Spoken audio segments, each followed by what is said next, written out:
Counselor. We're okay, we don't have to start again? No, okay, thank you, all in favor. Thanks. And the adoption of some minutes, the regular open minutes from October the 25th and the inaugural minutes from November the 1st. Could we have a motion to adopt both of those, please? Mr. Shaw, Counselor Ponarica, all in favor. Thank you. And business arising, no, we're down to water matters.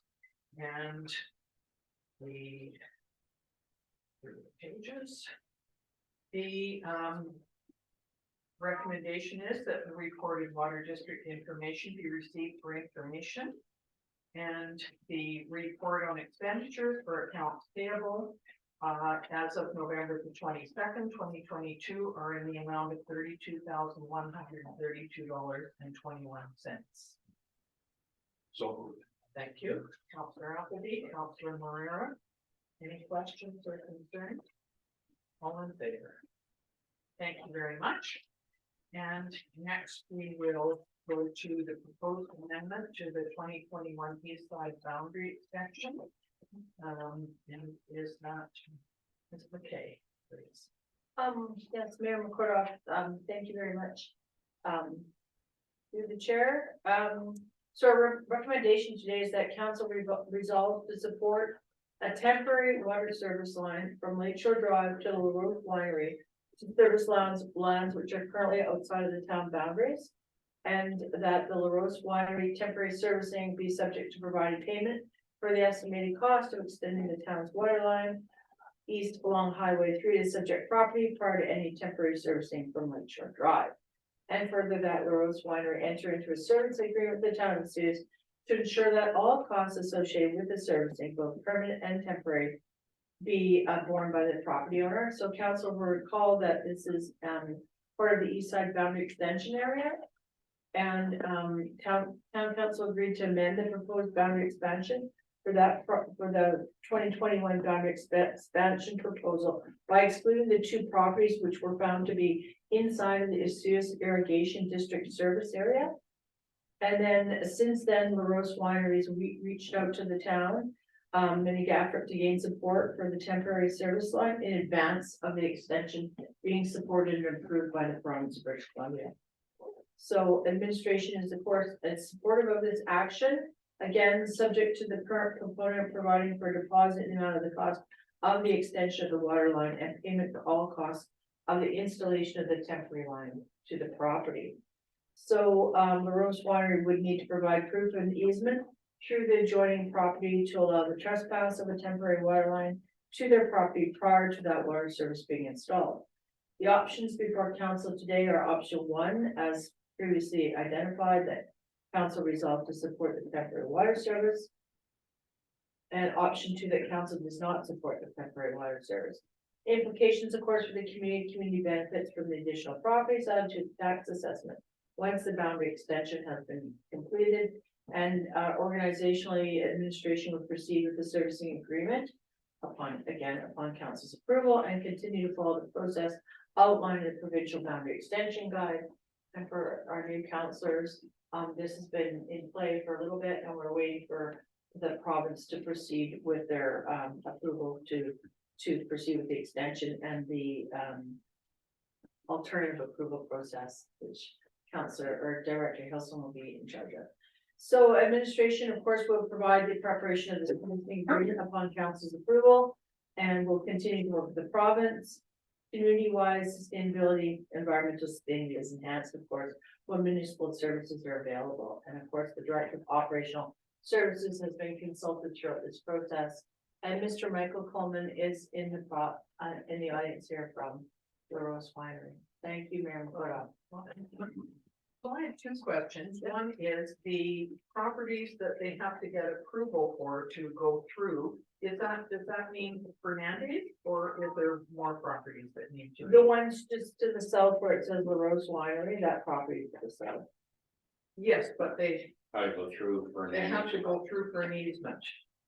No, the properties to the south that connect up to Lakeshore Drive. Okay. The water line would come from Lakeshore Drive. Oh, Not okay, through not the along the properties. highway then. No, Okay. eventually, sorry, Mayor McCraw, I apologize. Yeah, We're not making that clear. The water line will come from Lake Shore Drive. is that the blue line on the map? There's no map. There's no blue line on my. No, the map is just to indicate the two properties that are, On my map, I have red stars and a blue line going through it. Yeah, oh, that's a creek. Oh, is that? Oh, okay. Sorry, Mayor McCraw. No, I That's a wondered. non-existent water course. But Mr. Coleman is working on an agreement with the property owners to the south to go through their property with the temporary line, and that would be his responsibility to work that agreement out. Are there several But this is properties my or way. just It's like- one? There's just one, and it's, we've got a verbal agreement, and as soon as Okay. we get signed off. Good. Okay, no, thank you. I apologize. Yeah, no problem, I wasn't quite sure. Okay. And does and what about Fernandez? It doesn't go to Fernandez or not? No, okay. They would if they wanted it. They'd have to deal with it. if they- We would be a separate issue. Okay, yeah. Okay, sorry, Councillor Appleby, did you have a question? I'm kind of confused because I'm hearing this line comes off of Lake Shore Drive. But the map shows it coming off of Highway 3. Okay, so just to be clear, right now, we're looking for council support for a temporary line until such time as the boundary expansion process is complete. At which time the town would extend the water service along the highway. Perfect, got it now. So right now it's gonna come off over here on That's correct. on Lake Shore. Yes, Well to the south, coming to the south end of the property. that's correct. And there's no permanency to this at all. No. That's correct. Okay. So I was confused as well, so thank you very much. Are there any other, go ahead, Councillor King. Yeah, thank you, Madam Mayor. I forgot my lane of thought. So when they put a temporary through, which property are they have requested to go through? Mr. Coleman, did you want to answer the question? Yes, we're going through, just have his first name, I could look for his last name, but it's Eric, Oh, Eric Hurl. Eric Hurl, that's the one, yes. And he has the big orchard to the south of our property, and there's a road, and we'd go up the road, and then it goes into our property. Is that where that greenhouse is? No, Yeah, there's an old. it's, the idea is to go between, Lakeside Cellars Yeah. and Eric Hurl's property, there's a road, and we'd go up there. Yeah, and tap into one road. Okay. So this, I'm not finished yet. No, go If ahead. it's temporary, meaning it's just smaller pipe, so it can be used, but it won't be effective. So the intent is, again, through the chair, that we would help Mr. Coleman and LaRose Wineries out by, at their expense, providing service in a temporary fashion to accommodate their needs prior to the boundary extension being finalized. And then the final sewer tank or water line would go in. That's correct. And then what if the government doesn't finalize this extension? Well, I guess we'll come back to council. Thank you through the chair. No, it's a good question, but by all indications from the province, but that they have no objection to proceeding with the request for the extension. They just approved the extension for the Hurl property. That has just been brought into, yeah, that's the most recent one, that little section right there. Yeah, that was last year. Yes, last year, took quite a while. Yeah. Go ahead. Just one more, just a clarity. This is temporary, then you're talking about a permanent one going along Highway 3, That's correct. and who would pay for that? That's the money, so I like the way, Mr. Coleman raised his hand. That provides me with great security. It's, the property owners that would pay for that. Oh, that's good. So, council, we have two, go ahead. How big of a line is this temporary line going to be? Just out of curiosity, and how big of a line is it being welded to, I guess? In other words, we got a 4-inch line coming down Lake Shore, and we're gonna take a 2-inch line and run it to the winery. That's a good question, and that would be a good question for Mr. Brownstein, who's not with us here today. No. Okay, we could ask him. Well, I just don't want our present customers to be sucking wind all of a sudden. It won't affect our present customers. That is correct. Okay, I have one more. yes, Are you actually gonna open a tasting room there? Is this just warehouse? It's We're in planning permits with the ALR, we're looking into it, it's at this point with the current economic situation, it's difficult. But the idea is to open petition there eventually. Okay, so we're looking for either options number 1 or number 2. As council, would somebody like to make a motion, please? Yes, I'm moving forward with the temporary. so number 1, okay. Are you seconding that? Councillor Chung, all right. And do water councillors vote on this one? Yes. Okay, good. So, all in favor? Thank you very much, that's carried. Okay, we're now going to, move on to staff reports, and the first one is our operating and 5-year capital project plan.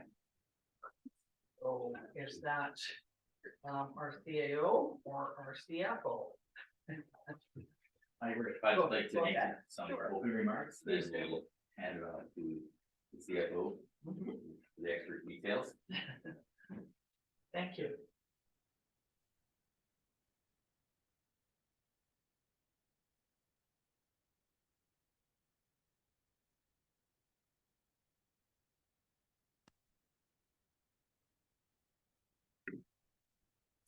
Okay, so we'll just start off with some remarks. The town of Vesuvius provides many services that our residents and businesses rely on every day. Balancing the services with those levels, with the ability to pay through property taxes, service fees, and grants is challenging.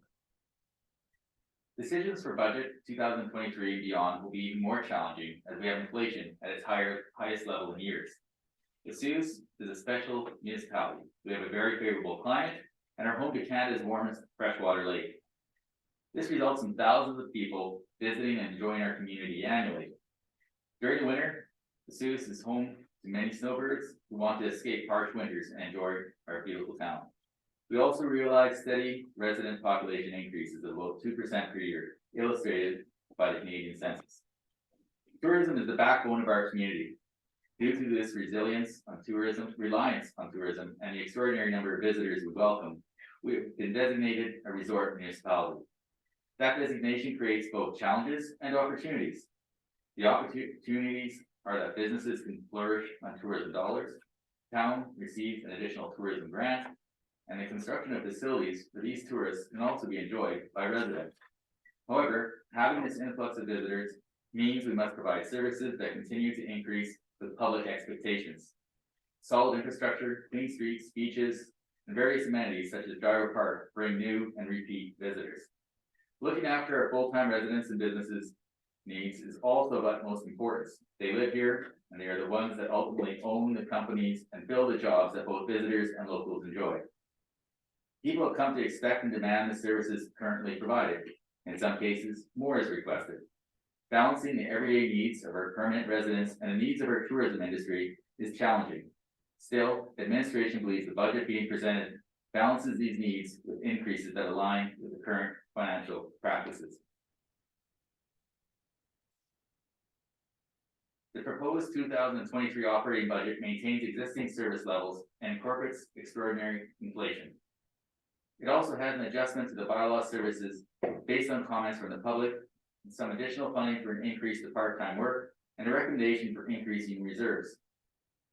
The increase in reserves provides security for ongoing sustainability.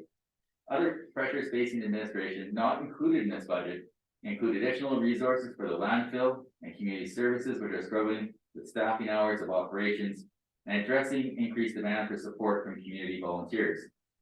These pressures will be absorbed in 2023, but are a risk for potential increases to the operating budget in the near future. There are also commitments for increased attention to OH&S, communications, project management, and asset management, which administration will discuss over the coming months to determine if there are opportunities for addressing within our existing resources. Other challenges include the attraction of employees to our town for both technical positions and seasonal help. This is not a problem isolated to Vesuvius. It is a provincial and national problem that will result in either budget pressures or service level impacts. Unfortunately for the town, the difficulty of attracting personnel is even greater due to the high cost of accommodations. It is likely that many of these identified risks will have future budget impacts. Our CFO has prepared a budget with all the details, which I encourage council and residents to review. A summary of what I would call the big three budgets, administration is presenting the following increases within the detailed budget documents to the average home. Municipal budget is $3.73 a month, or $44.81 a year. From a sewer perspective, it's about $3.14 a month, or $37.69 per year. Water increase of $2.96 per month, or $35.47 per year. These increases are keeping the status quo. What I want to focus on within this budget is the sustainability of the town and the decisions needed to maintain our quality of life in the most cost-effective manner possible. The project forecast and funding requirements need to be considered from a longer-term capital perspective. The town has many assets that need significant maintenance or replacement. Many of the costs for these items can be pushed into later years, but they're still in our near-term future. We will need to incur significant debt. Our current debt is about 10 million, which will increase to 33 million if all items within the 5-year capital budget are approved. Although much of the debt would be applied to utilities, if all the debt was applied to property taxes, the average residential home would realize a property tax increase equating to about $450 per year. And that's in 2027. In addition, our reserves projected to deplete from 18 million to 6 million. Unfortunately, this does not mean all of our assets will be new. Further debt will be required to repair our roads and replace other aging infrastructure on things like Desert Park, our roads, our underground utilities, all with the added pressure of significant cost escalations due to extraordinary inflation. It is also important to note that the town does not have an asset management plan, which will provide a more detailed listing of assets that require replacement or maintenance. This plan will undoubtedly identify further capital requirements that are not identified in the 5-year financial plan. Accounting best practices include provisions for amortization, which the town has not funded. This means that as an existing asset depreciates, funding should be allocated to reserve for its replacement at the end of its life. When this is done, funding is available to reserves to replace that asset. Amortization using accounting principles foresees infrastructure, including buildings, furniture, and equipment, road infrastructure, and drainage, amounts to nearly 1.6 million per year. It is also important to note that this is the depreciation of the asset's original cost. It does not include inflation to reconstruct the asset, which would be significantly more. Funding the total amortization amount is difficult, and many municipalities do not adequately fund for this in their budget. However, these depreciating assets will not go away, and ignoring the financial obligation does catch up with an organization, which is happening to us now, since many of our assets are reaching the end of their life cycle. A lot of work needs to go into our long-range financial plan, which includes an asset management plan. A good asset management plan would provide improved information, making decision-making easier for council. To address the longer-term infrastructure costs, the administration is recommending that municipal taxes and utility fees be increased by an additional amount above the cost to maintain the services described earlier. Understandably, this will not be popular with our property owners and utility users in the short term. Still, the alternative is debt loads that will consume future utility users and continual large increases, as most capital projects, especially within utility budgets, will require borrowing to complete. The following is the effect of implementing a sustainability fund that would have on a typical residence. This would be an additional amount to the regular tax increase required to keep the municipality operational. Municipal tax be about $3.71 per month, sewer an additional $3.33, and water $2.50. This is all based on an average home. To start the process of dealing with our depreciating assets, administration is requesting the typical residential homeowner contribute this additional $9.54 per month to prepare for future infrastructure repairs and replacement. This type of an increase will be required for a few years, but will make a dramatic difference to our overall bottom line over time. It will also assist the financial planning process, whereby investments can be analyzed versus borrowing for every project, thereby saving tax dollars.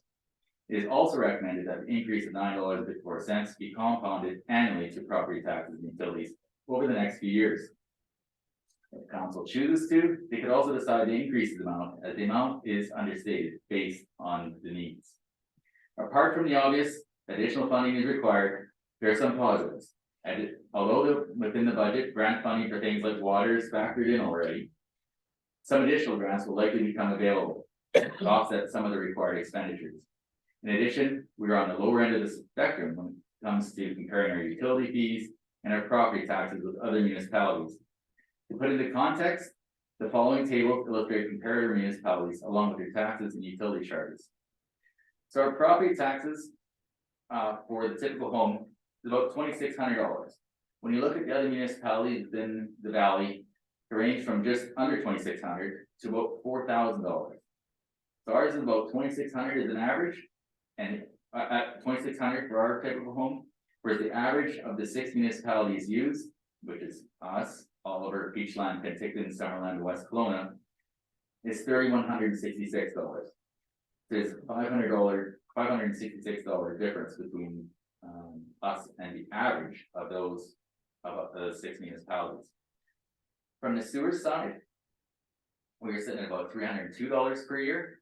Other municipalities range, Oliver's $311, Peachland $335, Penticton $316, Summerland $441, West Kelowna $393.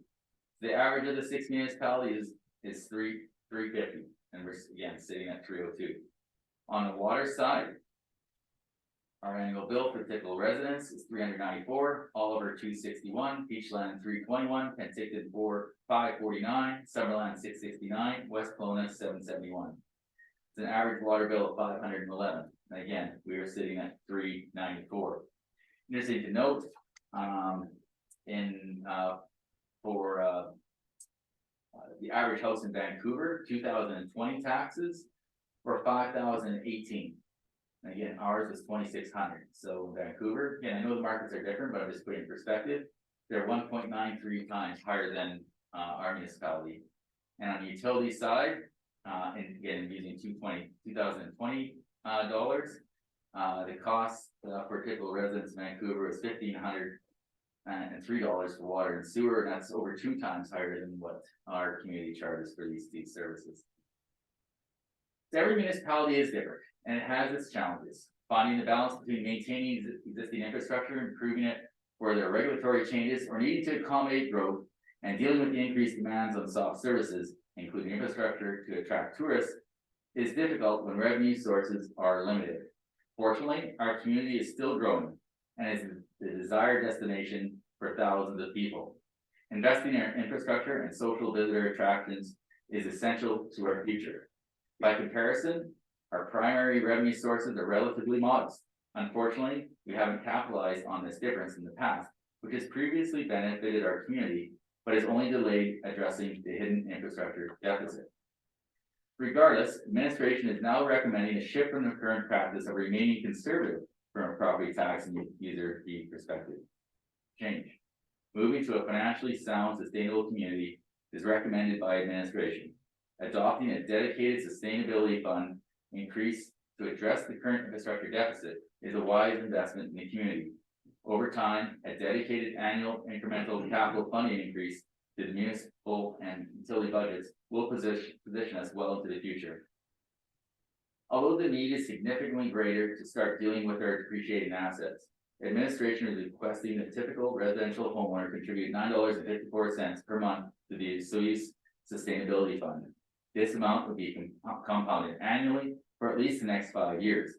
However, in year 3, administration hopes to have an asset management plan and other infrastructure plans completed, enabling a more informed, detailed discussion on the state of our infrastructure and the maintenance and replacement financing options. I thank you, and I'd like to pass it on now to our CFO, Mr. Zacco, for some detailed information on the budget. Can I just ask a question first? When you talk about the sustainability fund at 954, is that an increase in the taxes, or is that a separate fund put aside? So that amount, I tried focusing, in the town, we had several budgets, so I just picked the big 3, and the municipal portion and the 2 big utilities.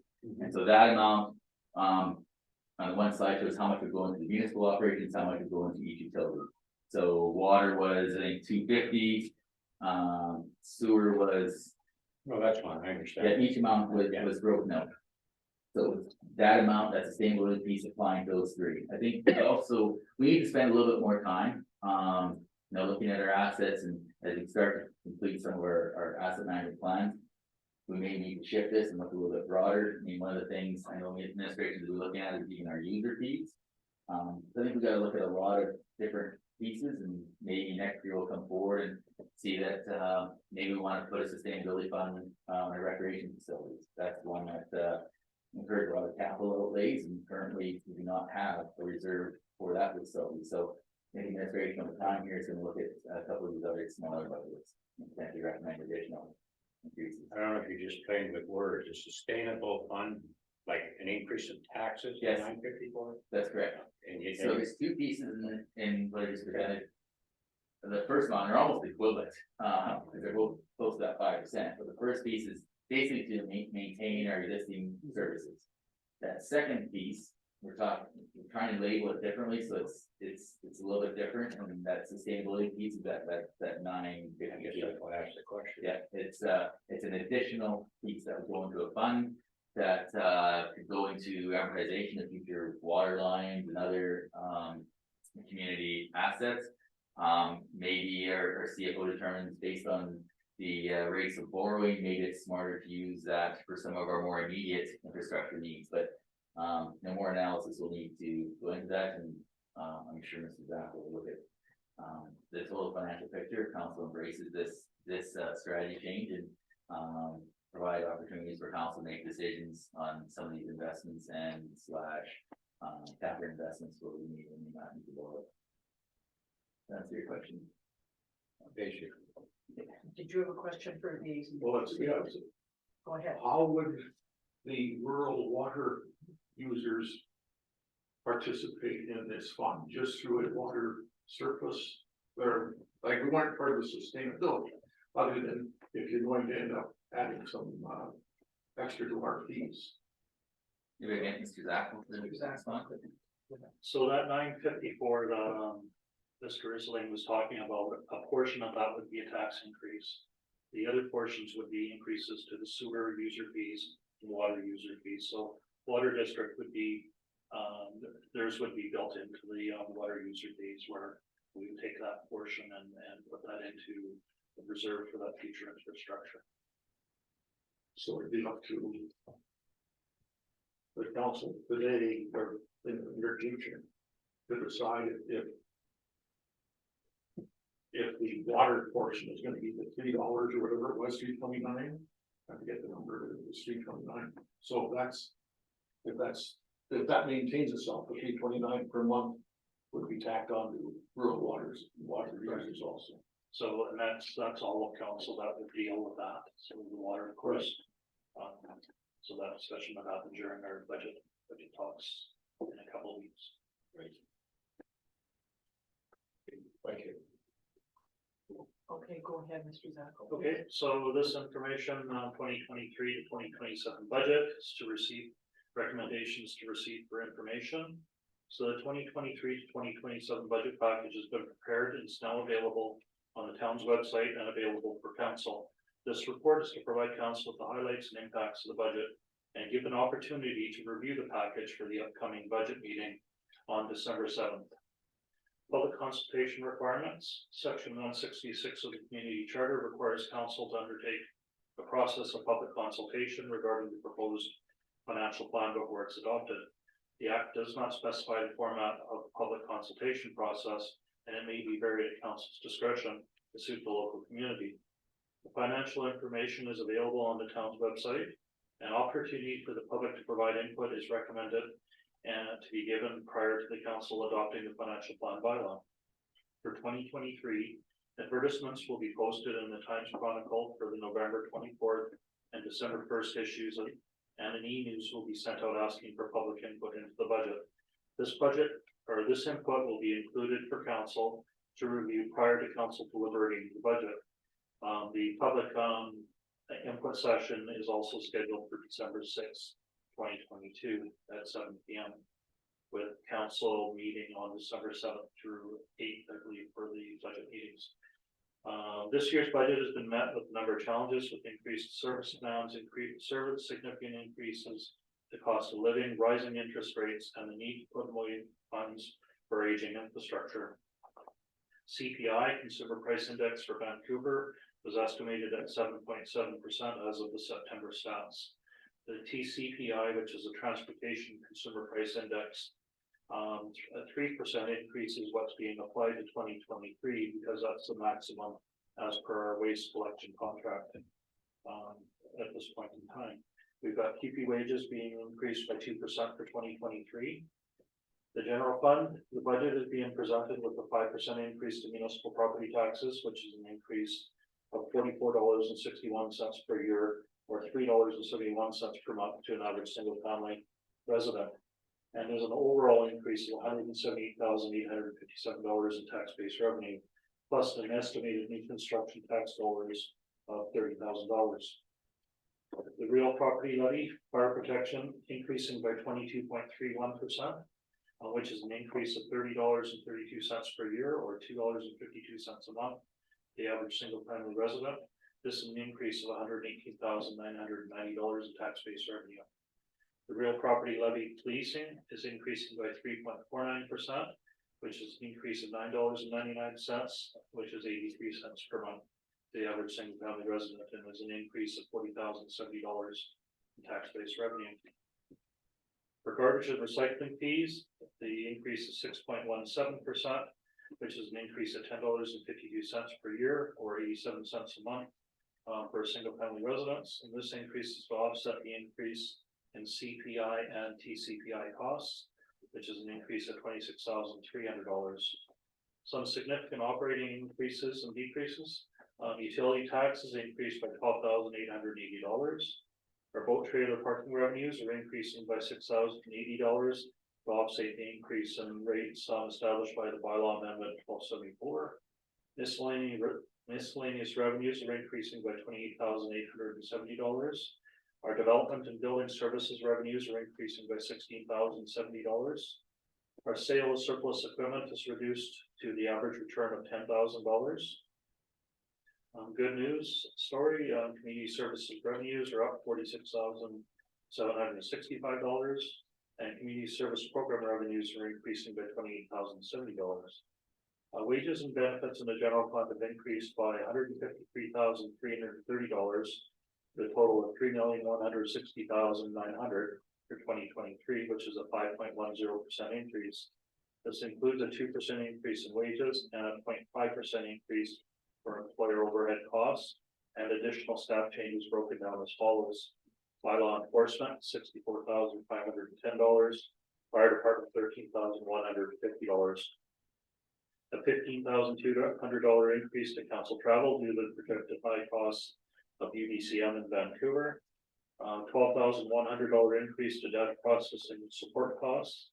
$14,394 increase in insurance costs. Liability and building insurance increased by $7,571. Buildings crime increased by $5,123, and fee increased by $1,700. We had a $30,000 decrease for municipal elections. Operational facilities were combined in the statements. Fire protection costs have increased by $199,480, and as per in the fire department budget, that's mainly due to the acquisition of 2 new trucks for the fire department. $28,070 increase to the RCMP policing costs. The $67,510 increase in bylaw enforcement costs, which the majority of that was the wage request. Occupational health and safety increase of $7,000 for additional safety equipment. Under transportation engineering services increased by $4,810, mainly due to the addition of GIS for $3,500. Under transportation general equipment increased by $50,000. $34,400 is due to the increase in gas prices. Road marking increased by $10,500. Sidewalk maintenance increased by $4,350. Snow removal increased by $10,450. Landfill garbage and recycling costs have increased by $34,820. Town cleanup has increased by $42,640. And this is, due to the budget being reallocated from parks, Jared wants to have a more accurate figure of, the actual cleanup, where they used to code it to parks. Community service expenses were increased by $7,250. And parks maintenance costs were reduced by $33,450. And this is also due to the budget reallocation with town cleanup. So under general operating expenditures, less transfers to other governments, transfers, reserves, resort municipality contingency and capital project expenditures. That balance is increased by $474,824 for a total operating budget of $493,420, which is a 5.92% increase. We got transfers to reserves in our general fund. This is the same as 2022 for fleet equipment of $70,130. Our funds available for capital expenditures, general operating funds available for capital expenditures in 2022 are $564,137, up from $516,629 in 2022. Funding for aging infrastructure. There's no provision in the budget at this time to fund amortization.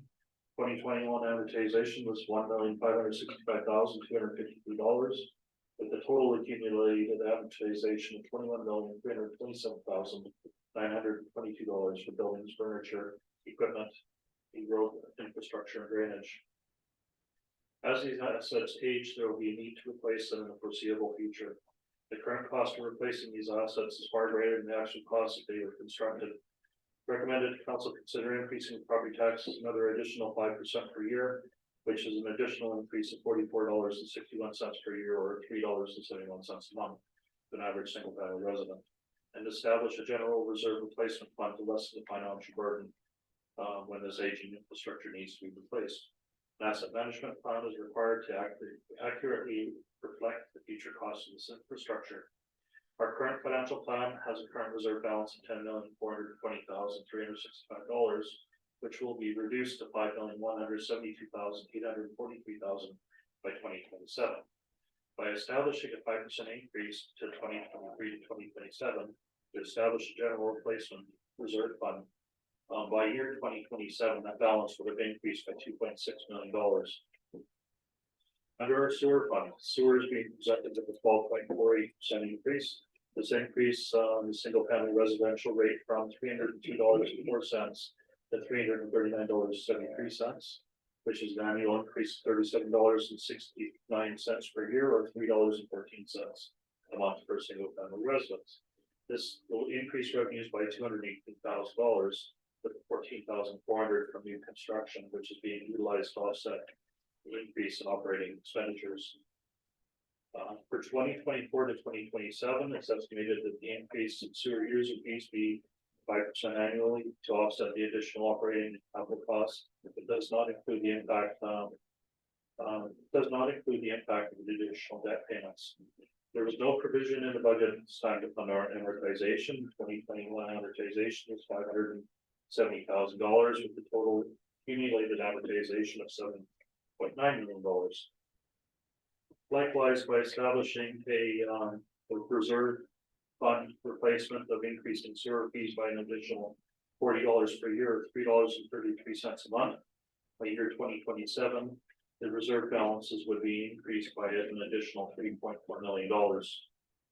Under operating expenditures for 2023, they've increased by $216,171, or 12% from 2022. The majority of these increases are for wages and salaries, $160,600, which includes one new full-time equivalent position for $132,626. It represents 7.36% increase in operating expenditures.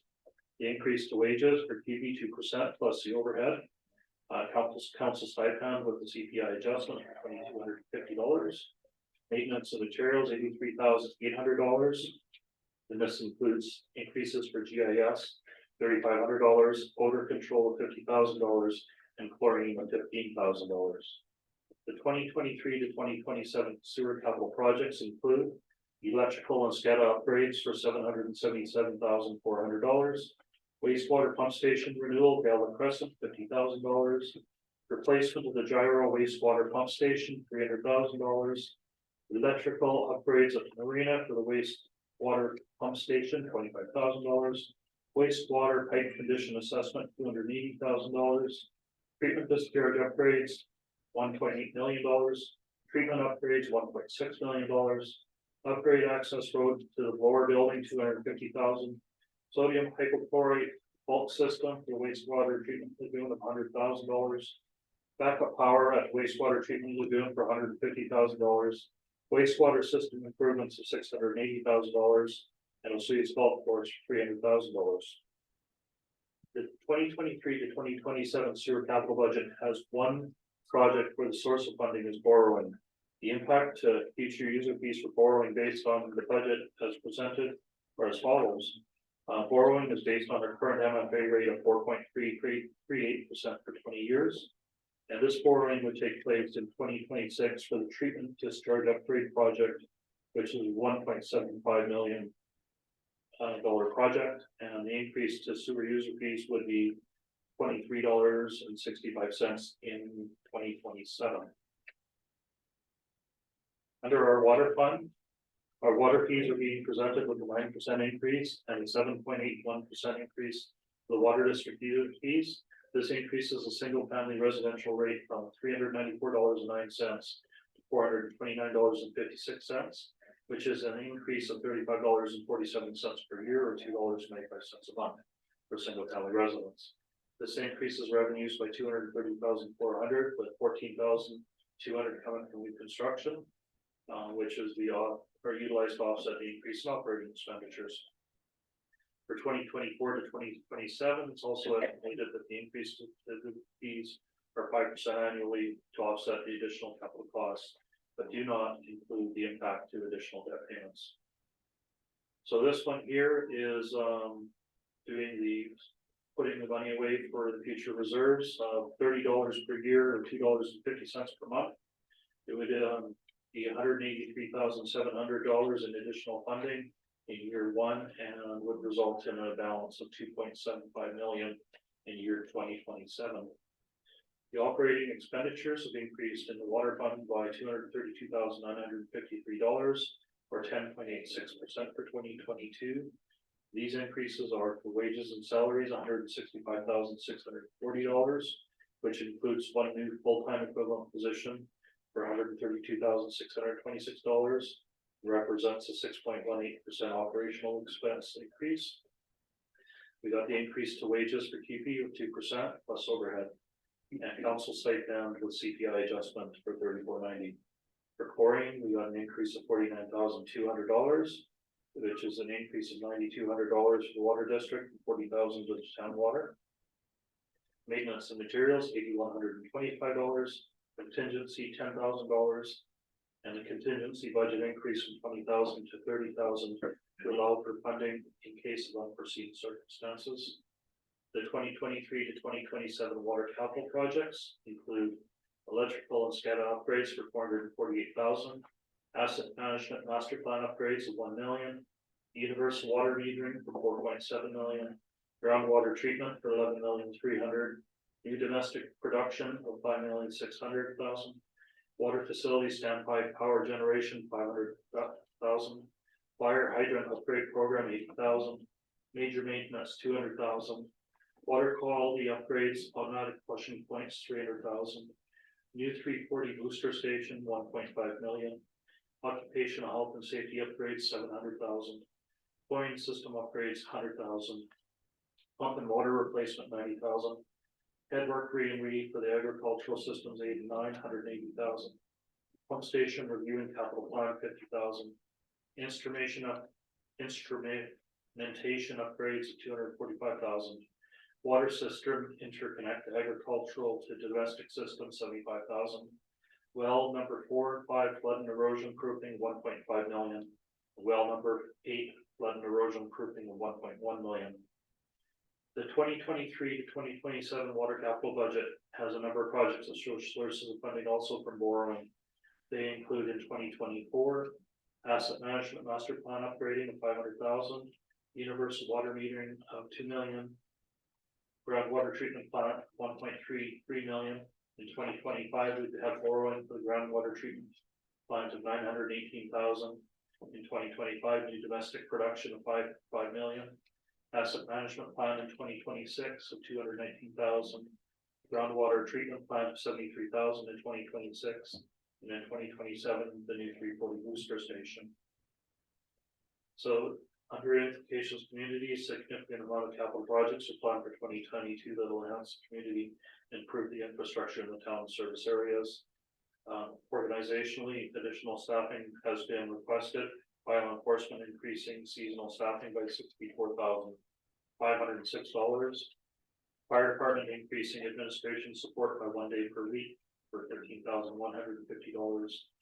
2 new full-time equivalent positions for the water and wastewater operators of $265,252. Under budget upgrades made, the budget include changes referenced above. Significant dates, budget document will be available on the town's website on November 22nd. Advertisements are placed in the Times Chronicle for November 24th and December 1st issues.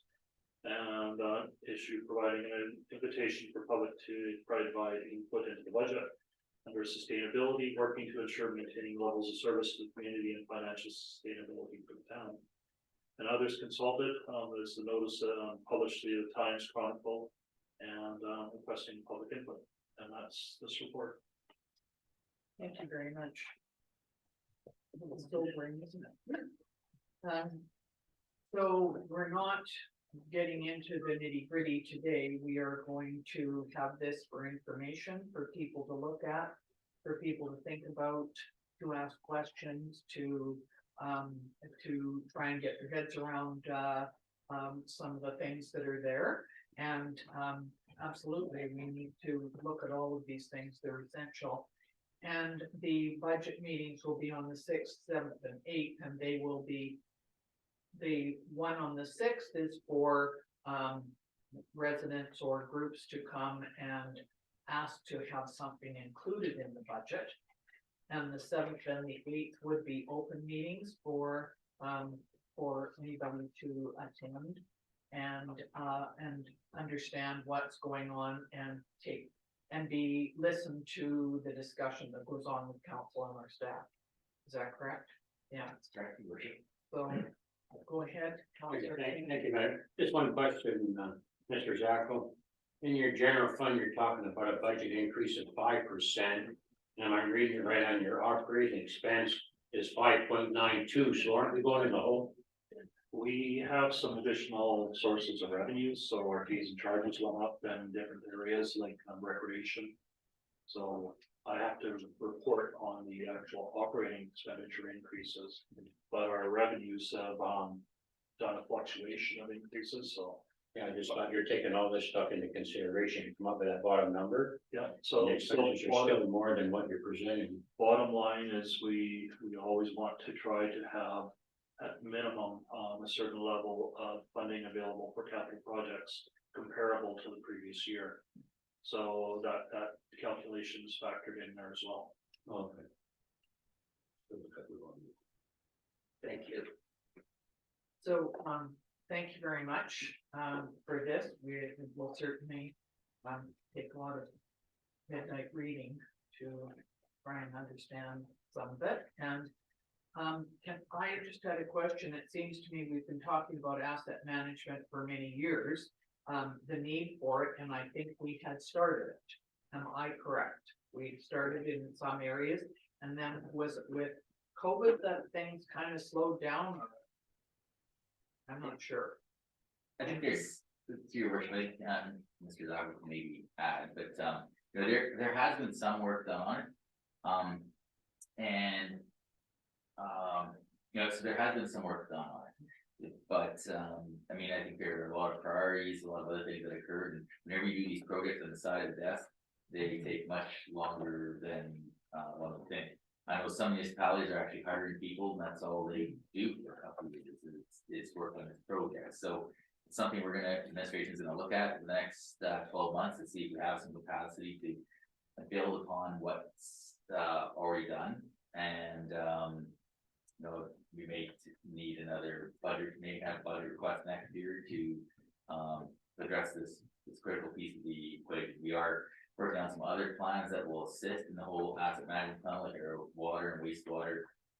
Plans are being worked on, or at least one of them, so that's gonna assist in the whole asset management plan. So in summary, we're working on it, not nearly as fast as we'd like. We're gonna take a deeper dive this year to see what is how much we can get done, because we really wanna have something solidified in about year 3. So even if it's a 80%er, I think it would be good enough to start making some better budget decisions on. Anything else to add? No, that's.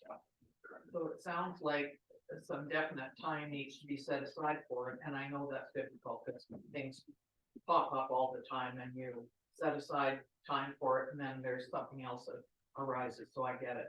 So it's possible that we may need to set aside a certain, either hire somebody or set aside a certain amount from everybody's job to do that, rather than just doing it on the fly. Well, we're gonna see how things go.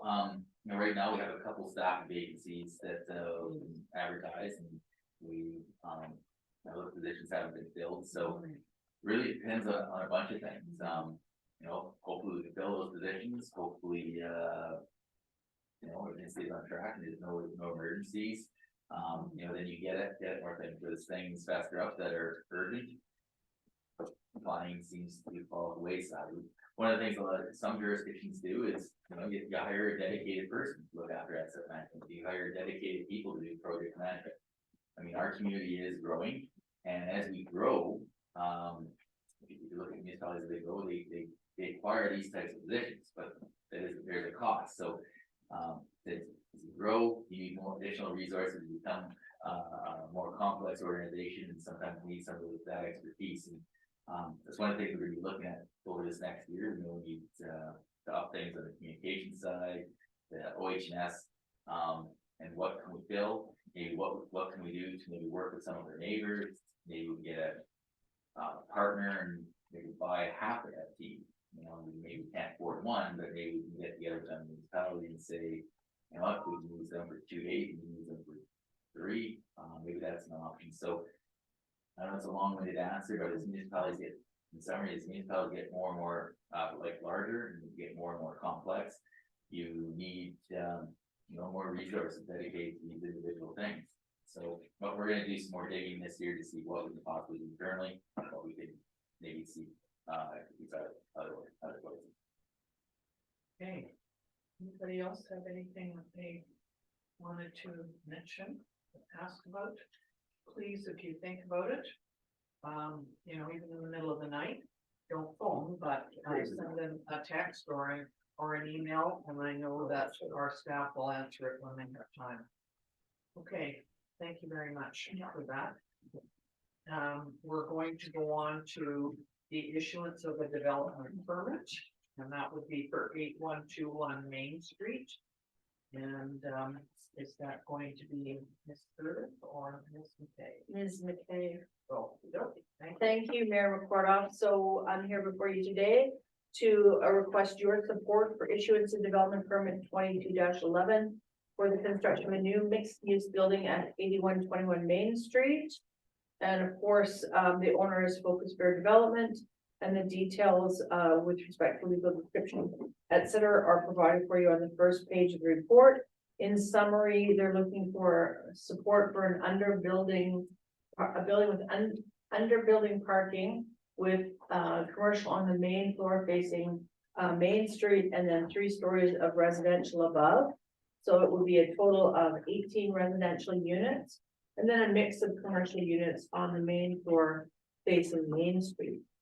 Now, the official community plan has identified this particular property as being within the mixed use and commercial development permit area.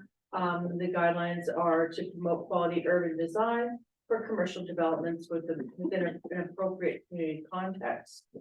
And of course, this particular development permit area speaks to such things as forming character, design, building access, parking, lighting, and landscaping. So in addition to those guidelines, the parking guidelines require that they stipulate the amount of off-street parking spaces required. So the important thing here to remember is that in the downtown area, there's only one space required for every residential unit. So in this particular case, they have 32 parking spaces identified. That means they need 18 parking spaces for the residential units. And that means that they have a surplus of parking. However, depending on the mix of uses on the commercial floor, they may have to supplement that number of parking spaces provided by providing for a payment in lieu, which is an option under our zoning bylaw. In this particular case, they have more than enough parking spaces to provide for parking for the owners or operators of the businesses.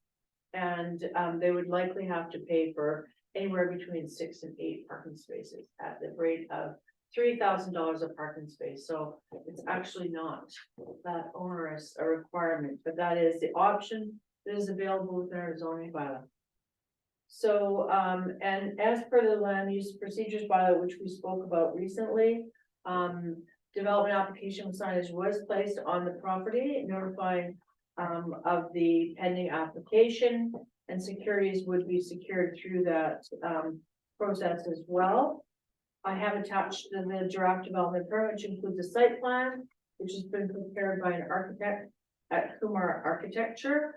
And they've also provided colored renderings which illustrate the form and exterior finishes of the proposed development, which is kind of a blue gray and Arctic white, and also it has a little brick, veneer, and stone features, which is aligned with our development permit guidelines. Again, access to the building for parking would be from the rear lane, and there's also included in that a loading facility. And of course, the director actually has the delegated authority through the land use procedures bylaw to issue this development permit with no authority from council has granted that authority through that bylaw. However, in this particular case, I'm seeking council support prior to issuance, as the proposed building has a certain potential, I'd say, to set a tone for new development in the area. And also, I think that it's something that we would like to see council be made aware of. So, you know, if you're out there getting questions about what's going on there. Also, the proposed development does meet all the requirements under the C1 zone for the uses. And again, the options are one, that council supports issuance of the development permit, or that council recommends the director consider some changes to the development permit prior to the issuance. And again, implication for the community, like to ensure the new mixed-use commercial development is a quality urban design, is appropriately scaled in keeping with the town's evolving character. And in this particular case, this particular proposed building is not over the maximum height that is allowed under zoning bylaw. Organizationally, next task would be, of course, to monitor the development permit and building permit processes to ensure compliance. There's no impact to the budget with this particular application following issuance of the permit. Of course, that would only remain in effect if the applicant submitted for a building permit. Infill development, of course, within walking distance of daily needs, is a cornerstone of sustainability within our community. I wasn't sure if there's any other items I wanted to point out to you at this particular time, except that there are a long list of items that need to be completed prior to issuance of a building permit. So issuance of the development permit does not guarantee smooth sailing into the building permit process. On and off-site servicing would be part of that conversation, as will be stormwater management, of course, security amount of the cost of all off-site improvements, including road frontage improvements, which is something that perhaps not everyone's aware of, but when we approve an application such as this and move on to the next stages, we would have the applicant pay for improvements to the street front for the span of the property fronting the main street, and also the alley to the midpoint of the road.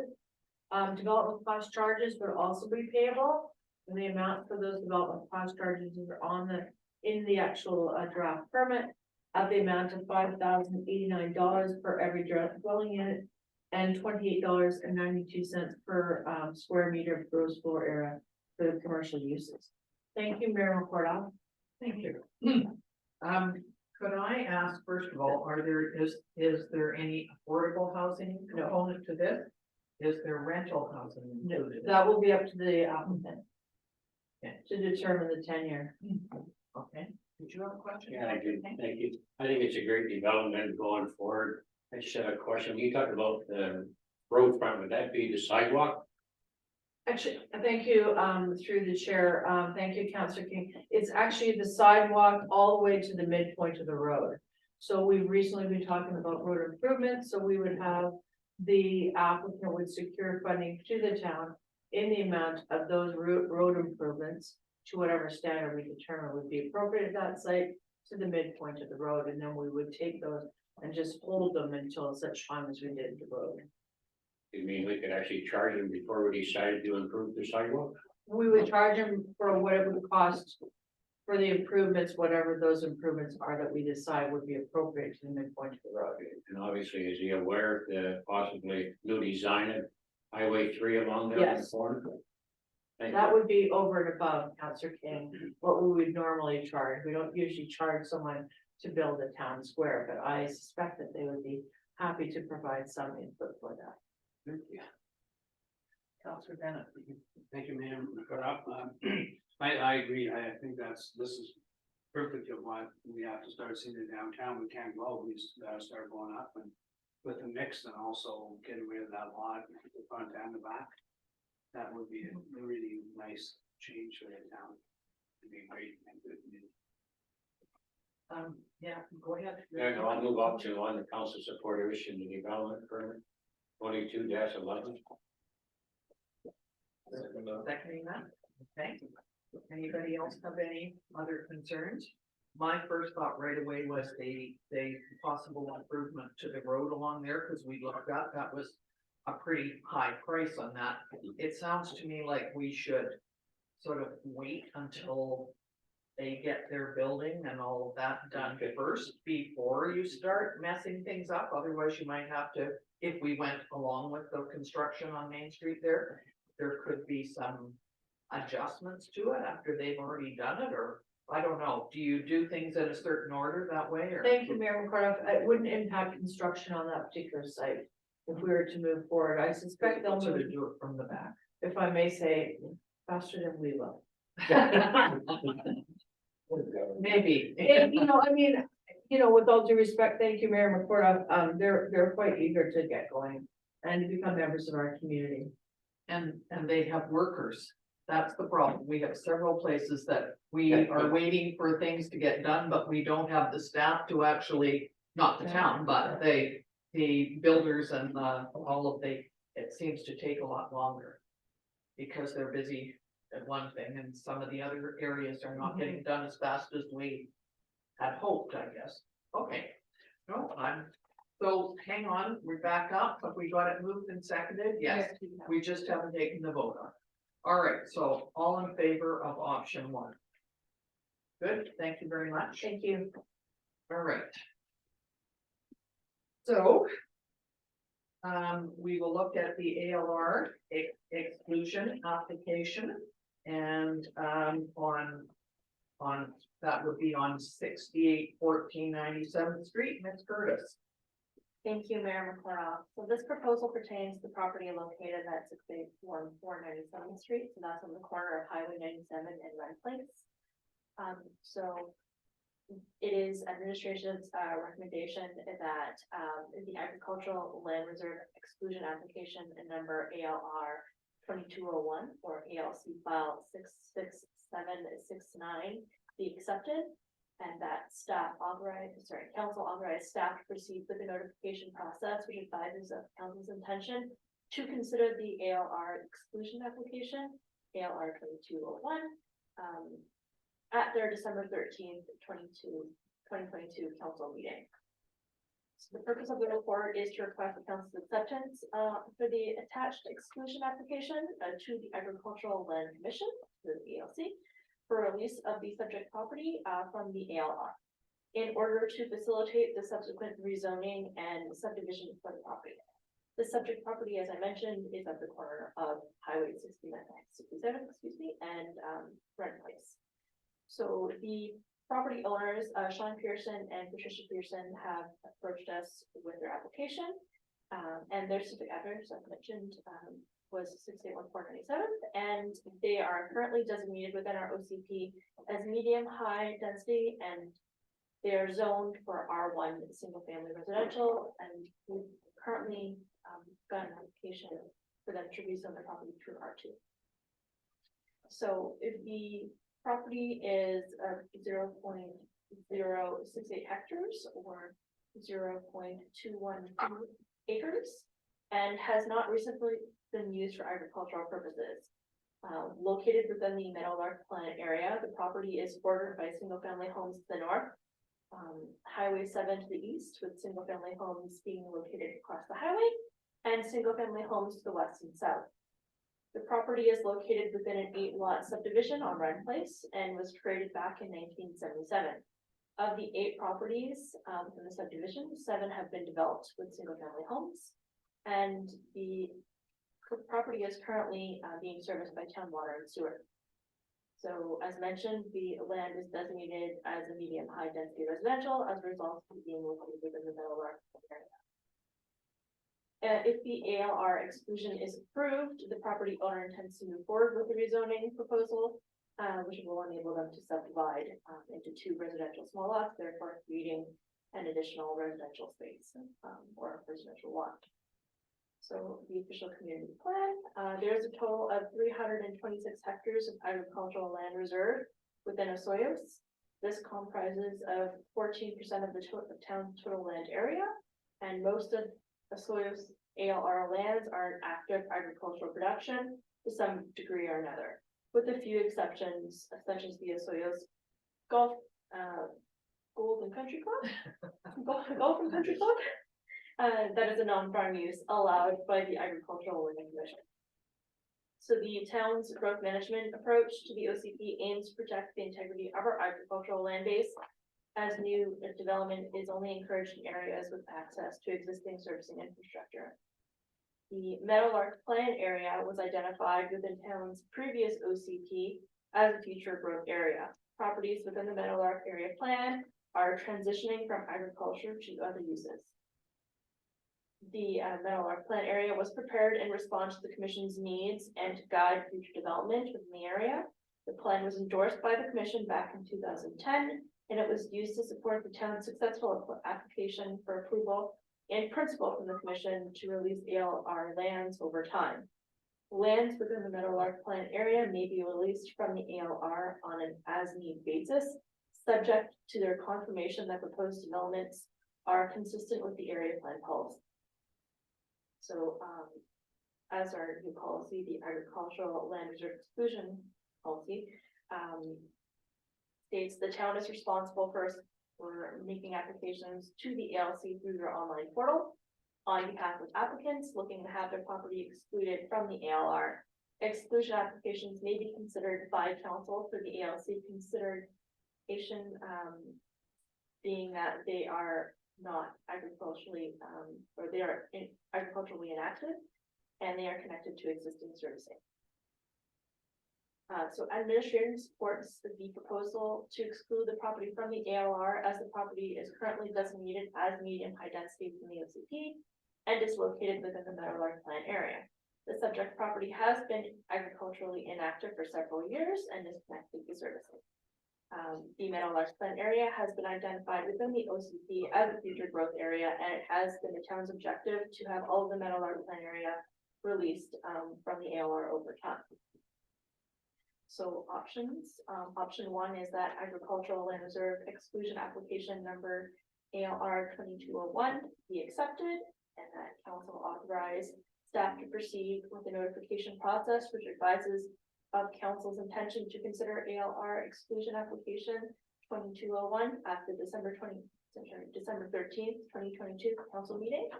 And option 2, that council reject the ALR exclusion application ALR 2201. And we're recommending option 1. Implications for community are to ensure that the timely supply of land is available to support economic and community development goals. So notice of exclusion application sign has been posted on the subject property since November 4th. The notification for the public hearing will be mailed and otherwise delivered to properties within 16-meter radius as per the town's land use procedure bylaw following council's acceptance of the AR exclusion application. There are no current impact budget associated with this report, and should council accept the AR exclusion application, staff are proposing a public hearing be held on December 13th. And will follow the required notification process. So, the release of the subject lands from the ALR would open up the potential for infill residential development within an area already serviced, and it's conformance with the town's 52 policies. And consultation has taken place with both the fire department and operational services, and will continue as part of the subdivision and building permit processes. Thank you. Good, thank you very much. So, go ahead, Councillor Yeah, King, I'm just gonna, option 1A, and we have to separate the two options, am I correct? So we have to do them separately. So 1A, that the application be accepted. yeah, exclusion application. Is there a seconder for that? Councillor Puerto Rico is seconding that. All in favor? In favor? No, sorry, or against? Okay, that's one against. So we will look at 1B. Is there someone who would like to move that recommendation? Councillor King. Seconder. Councillor Puerto Rico, that we authorize the notification process to consider at the November 3rd, December 5th, 13th meeting. Okay, any other questions about that? I will call the question, all in favor. And against. Councillor Guthrie.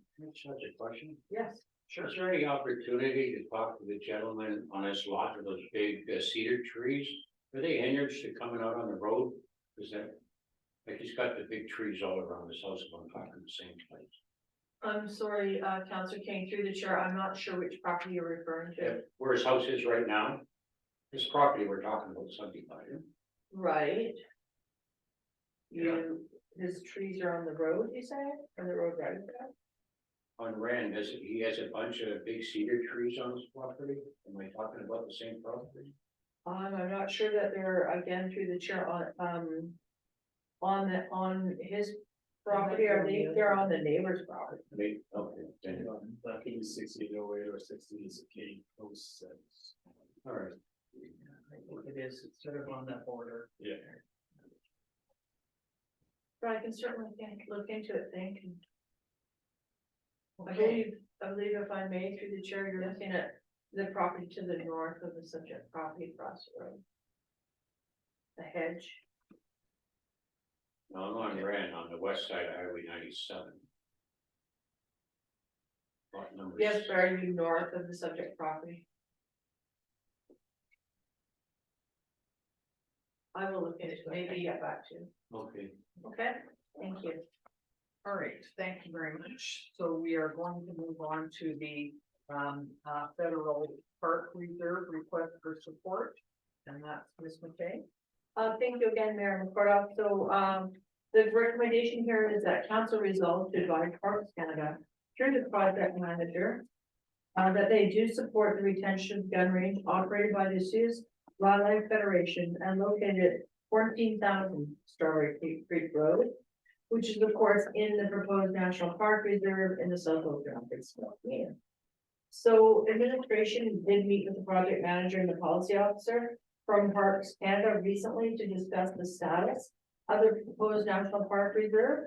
And the project manager advised that work is still going on with respect to the proposed reserve. And they also advised that representatives will be coming forward to council early in 2023 to provide an update, answer any questions, and as a sidebar, they are looking at getting another public information tab put out, but there's no specific other information I can provide for you at this time, just that stuff is moving forward in the background is the best way to explain it. Of course, a point of discussion at that meeting was the gun range, which is actually located on provincial town land. It is within the park boundaries, but outside of the town boundaries. It was determined that it would be in the council's best interest to advise Parks Canada through the project manager whether or not council is in support of retaining that facility. And of course, the facility is well managed by the Youth Wildlife Federation, about 100 members in that federation.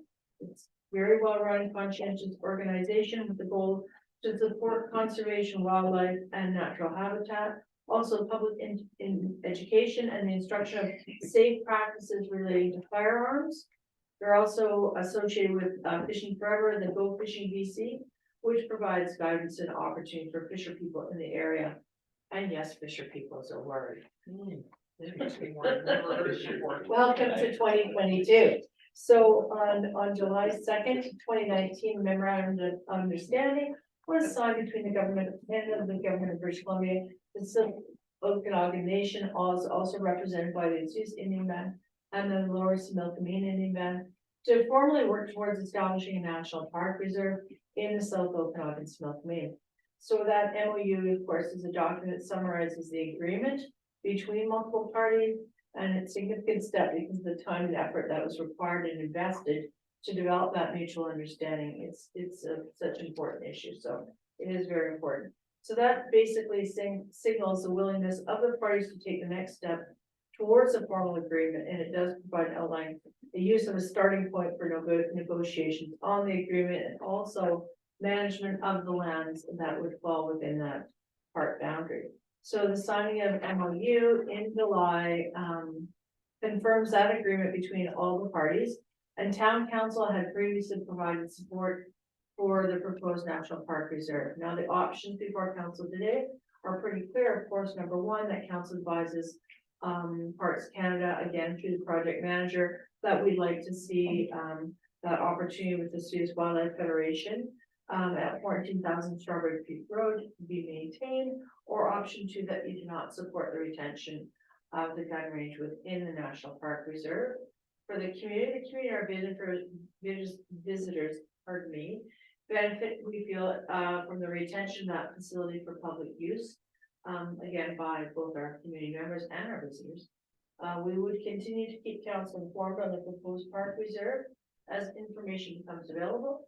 There are no impacts with this report associated for the town.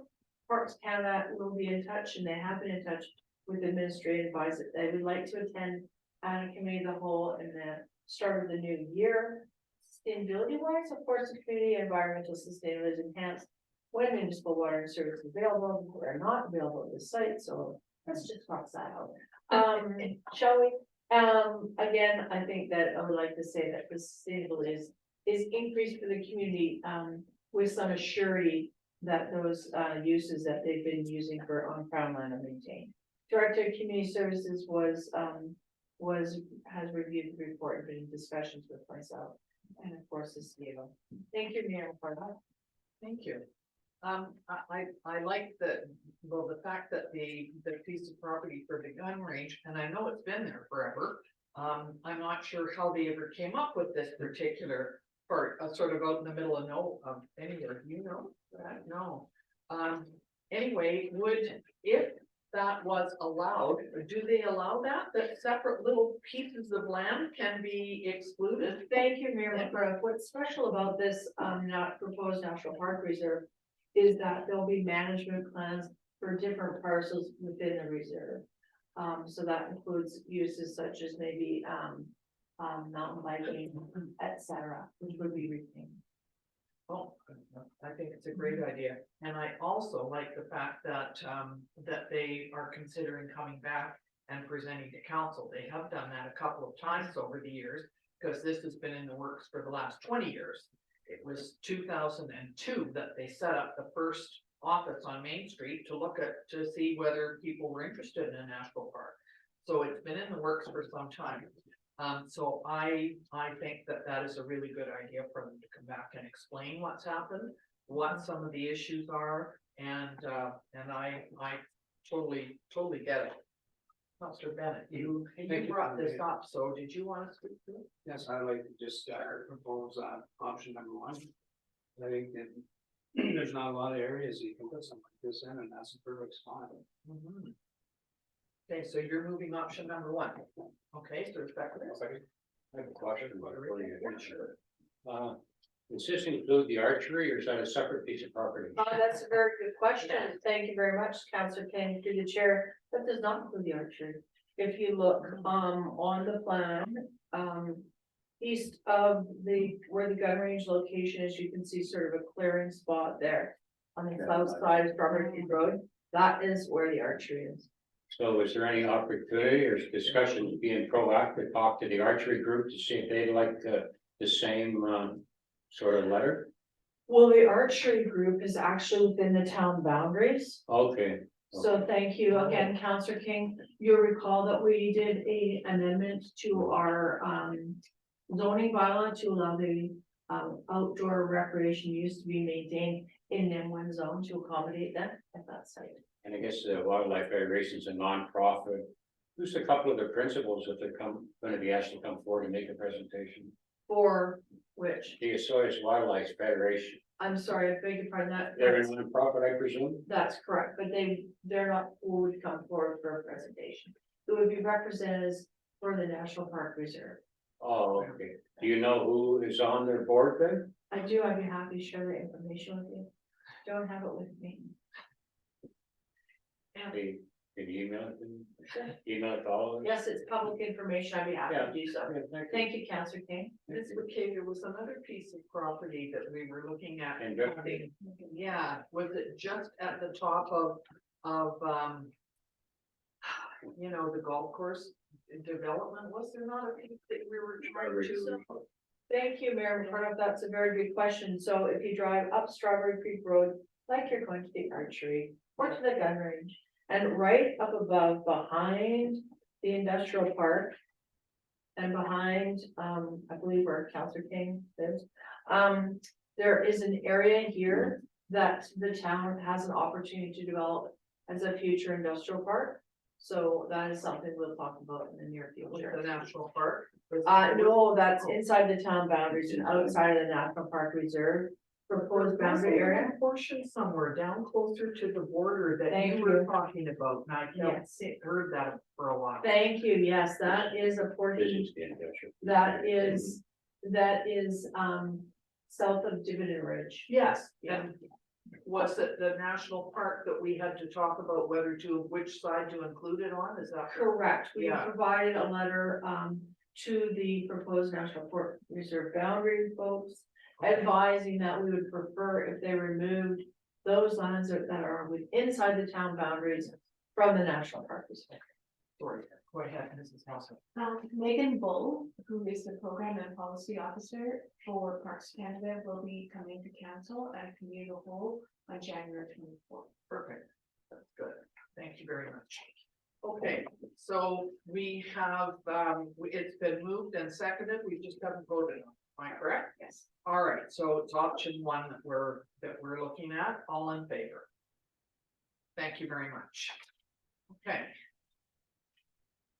So that's the end of that. We will move on to the general net payroll and Sun Bowl Arena financial accounts.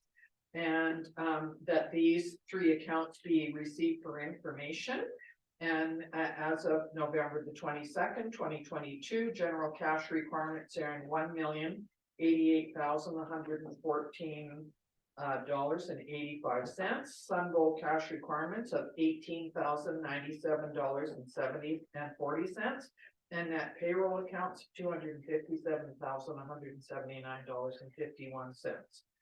So could we please have a motion, either option one, that we accept them for information, or two, that we ask for additional information from staff? Council, what would you like to do? Option one. Option one. I'll second. Good one seconding that. All in favor? Thank you very much. Okay, so we will go back to building permit. And you will see that on the last page of your agenda. And so we've had a fair amount of building for the month, $10 million worth. The two condo buildings at 5601 Lakeshore Drive. I'm not quite sure where those are those phase 1 and 2 of which? So One Lake Shore, thank you very much. It's Brightwater, it's called. Okay, So thank you very it's much. just across from, Cottonwood, or, Goodman Park, is that one? Yes, just behind Castle. Yes, Okay. thank you. All right, so there's some duplexes, addition, single family dwelling, solar. Yeah. Good thing, yeah. And a couple of garages and retaining wall and so on to the amount of 10,785,000. So to date, 29,129,000. Last year, same date, to 2021 was 25 million. So this fair amount of money being spent. So thank you, Mayor McCroft, and I hope that ex-councillor Rhodes is watching today, because he always took great joy in those numbers. Yeah, I'm sure he will be. So thank you. So could we have a motion, please, to accept the building report for information? You moved it. Councillor Bennett, seconding that. Thank you. All in favor? Thank you. So we will move down to the CAO report. I think you've already given someone report today. Have you done that? Yes, I do, your worship. Okay. I like taking this opportunity to talk about some of the things that are Sure. going on in town, and I've had the privilege of meeting with Destination Vesuvius again, and also South Okanagan Similkameen CAO. So that was well, highlights I was like meeting with some of the outside organizations. A couple things that are going on. Our staff are helping with the Jingle Bell Run on December, which is occurring December 3rd. So I just want to do a little bit of a plug there for Desert Valley Running Club. Elf in the Park is also going to be back this year for the 3rd year in a row. And also it's happening in community services. They're getting ready for the 2023 winter programs, and they've got some new ideas. There's some acro dancing, walking program, and a youth leadership program. So I just wanted to highlight those things. Maybe there's opportunities for Christmas gifts or something like that. There's a couple rec tournaments or hockey tournaments coming up. U13 November 26th, and U9 is tournament on December 2nd. Another thing I want to bring up on November 23rd for the Coyotes, that game is actually people are encouraged to bring a non-perishable food item or cash donation to support our local food banks. Obviously, this time of year, a lot of people in need, so I wanted to bring that to everyone's attention. We're also applying for some grants. Province just came out with some opportunities. We're looking for some projects, and we entered in two. One is replacement of pickleball tennis court court in Stockbridge. So obviously, grant process is a long one, but we're going to be doing an application for that. Keep our fingers crossed. We're also putting in an application for a 5th Street. There's been a lot of work done there, and that's going to be brought forward to the next council meeting. We'll also include our consultants that are here. So this grant came up, I think December 4th. Found out about it a week or two ago, so we just went through the requirements about these two projects and potentially meet the criteria. So we're going to be submitting those two, hopefully successful.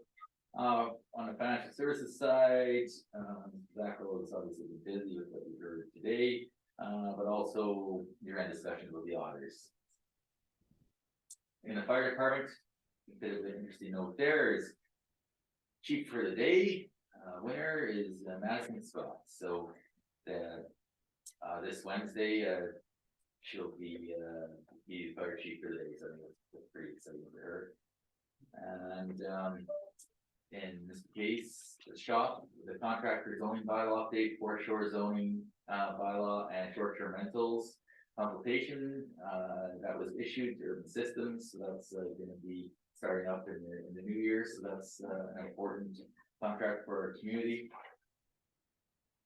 And obviously, all this the festive season is a lot of work that goes in from operations. I think we heard some of the staff during the council meeting. They're putting up lights and all kinds of stuff, so that they're gonna be doing some of the projects. Legion Beach, I know that's something that council brought up before, we're having some issues with electrical services, they're still having problems there, we're hoping that washroom will be completed by the end of November. And it's that COVID and shortage of parts, and also some of this is difficult and causes a lot of delays. And just want to let people know that Gyro Beach accessible access point, we did get provincial approvals, and there is an item in our 2023 capital budget to complete that project. So that's been on the books for a very long time. So that's one that the council still chooses during budget process, and with that one hopefully done within the year. That's all I had. Thank you very much, Mr. Rising. Anybody have any questions? No, okay. So could we please have a motion to receive the CAO? Councillor King, Councillor Poderica, all in favor? Thank you. So now we will go on to council report. Councillor Tom, you have one this time? You don't have to, you just go ahead and have something you want to mention. I think having gone through our first month, or my first month of council, filled with a lot of, I would say, cautious optimism. Having worked together with all the staff during our strategic planning, a lot of hope and a lot of support. So I would like to personally thank everyone for that. And I was remiss last council meeting for not thanking our voters and our town for the support and the enthusiasm during the campaign. And also not thanking the incumbents for hopefully more mentorship and guidance over the next 4 years, because I think we can do some great things together. And I think that's all I have to report for now. Well, thank you very much for saying that. That's important. So we're glad that you're getting your feet wet and not being totally overwhelmed. Either so. But it's good. Okay, good. Thank you. Councillor King. Thank you, Madam Mayor. Just mentioned, mayor and council went through strategic planning for 2 days and come up with the town's top priorities. I'm sure you'll be hearing about them in the near future. Also, mayor and all council attended Remembrance Day. It was very well received, and the building was full for the first time in 3 years. So thank you very much for the Legion and what they do in the community. And I'll leave it at that. Good. Thank you very much. Councillor Poderica. I too agree with Councilor comments. And yeah, appreciation obviously the staff and council mayor for their assistance in getting us going, getting us started. Did attend Remembrance Day with council, and where we attended the New Museum fundraiser and the fireworks fundraiser. Both very events to turn up for both this weekend. Thank you. Thank you. Hey, Councillor Bennett. Thank you, Madam Mayor. Just attended the Trail of the Okanagan meeting, and basically it's kind of exciting because we come up with a beautiful new logo, which will be revealed probably next week or two. It's done by a 15-year-old West Kelowna young native lady, and it's very thoughtful for a young lady that could have that much insight at that age. And also that Tim Lazard, who's a long-term Penticton band member, band director, has joined the association, which will be huge, getting on board the Penticton band. And went to the Chamber of Lockup, which was lots of fun, and you hear a lot more from the chamber about that. And I'm sure some of the other council members will be joining on the lock, and there'll be lots of great experience on it. That's my report. Thank you. So I've been at several different meetings, a couple of them at the regional district, and we spent an entire morning last week listening to people who came for a regional grant and aid. So that's one of the things that we will do in the new year. People apply for money, for instance, fireworks. They will send in a report and apply for money from the town grant and aid, and that's included in the budget. We checked This was a regional one, that affects everybody in the region and it was quite interesting, but most of them are sort of centered in Penticton. We also have spent a day at the regional district looking at budget and, Jim Zafino, another Jim Zed, financial officer. He is the financial wizard for the regional district with 165 different budgets that he has to deal with. And I asked him if he would please come down and talk about the affiliate budget, and he would be happy to. So, Mrs. Hilton, if we could, request that, that the, CFO from RDOS, and it would not be until the new year sometime. Is No, that where you want me to? No, I think it's a requirement to actually, the RDOS to come because never. It isn't because he doesn't go to all of them, but He I said typically- we wanted him, yeah, Yeah, for he'll sure. come. He's very knowledgeable and it will explain it from a different point of view. So we had one of the people, and I've forgotten her name, but it's Elvira, I think, or something like that. She's with socioeconomic immigrant and community services, does a really good job, and they're always looking for volunteers to be on their committee, looking at helping immigrants that come to Canada with a job search, English language training, experience in banking, shopping, childcare, housing, filling in government forms, that type of thing. It's just not something that I was able to go to that often, but it's very worthwhile. And if, when the meetings come up, I'll just forward them to council if anybody wants to go. I just want to say that congratulations to the senior girls volleyball team from OSS. They're going to be into the provincials on December 1st to 3rd. So we wish them the best. Community business walks that some of us have been on are quite helpful. And people are very appreciative of somebody from council, somebody from the chamber coming in and talking to them. So that's a good thing.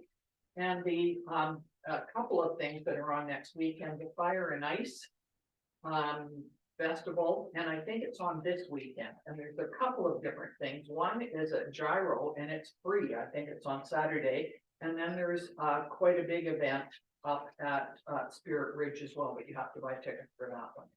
And then the following weekend is Christmas light up with all kinds of people getting involved in that one. So please make sure that you, and all of that information is on our town website, including all of the posters.